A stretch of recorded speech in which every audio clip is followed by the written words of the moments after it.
Hey guys, tonight I wanted to talk to you about how you can cut some of those spending habits and really start to save some money. This was something that a couple years ago, when things changed in our lives, we had to really evaluate where we were spending our money.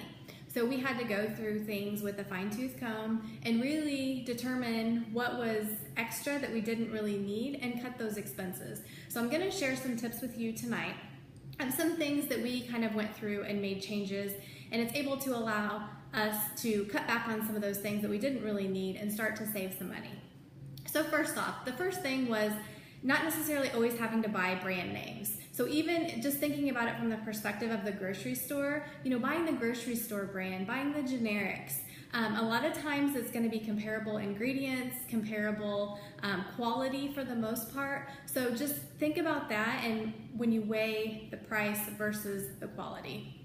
The other thing is dining out. And this was eye-opening for us because, it's just Matt and myself. And so a lot of times for the convenience of it, we would go out to eat. And we started looking at how much we were actually spending when we were going out to eat.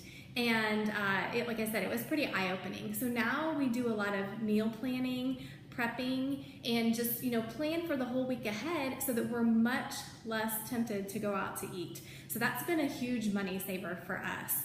The other thing is buying bottled water. And this was something, and I even hate to admit this, but we had one of the big water coolers like that you see in a typical office. We had one of those at home with the 5-gallon thing of water on it. And we would go through so many of those a month that we were spending easily, I would say $90 to $100 just on water. And like I said, I'm embarrassed to even admit that, but we drink a lot of water.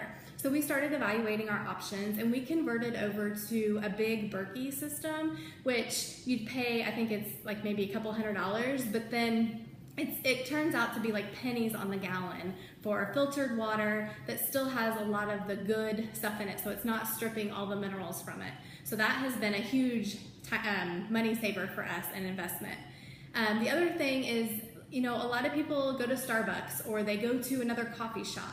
So just thinking about that, making your coffee at home, making it ahead of time so that you're not going and spending that extra money at a coffee shop. And then grocery shopping when you're hungry, that's something, it's so much easier to just impulse, like buy things because you're hungry and everything looks good. So just encourage you not to go on an empty stomach. And also when you're at the grocery store, avoiding anything that is pre-packaged, pre-sliced, already cut up, because those are going to be a lot more expensive items than if you just get the product, take it home, and then individually package or slice it, cut it, yourself. The other thing is wasting food. And I know I've talked about this a little bit, but a lot of times we will throw it in like a stir fry at the end of the week if we have a lot of vegetables. We'll freeze things, just making sure we have minimal waste so that what we buy we're actually using throughout the week.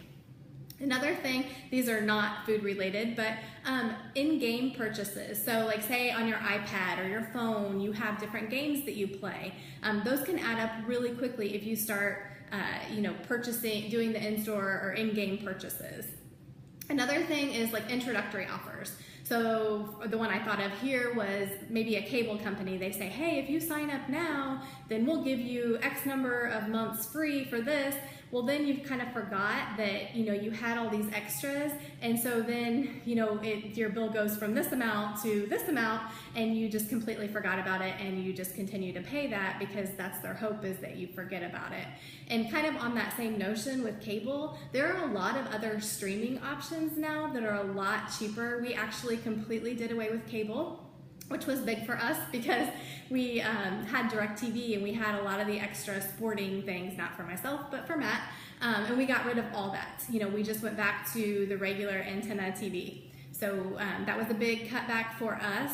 The other thing is just kind of taking your credit card and analyzing, what are you spending on monthly? So for us, we used to have Spotify, Netflix, Pandora, any of those kind of subscriptions that you maybe kind of forget that you're even paying for. And if you have, 5 of those a month, those can really start to add up. So just reevaluate, what are you using? What are you not using? Can you use the free version of Pandora versus the paid version? You have the commercials and things like that, but it's not that big a deal. So just reevaluating, taking your credit card, looking down through that.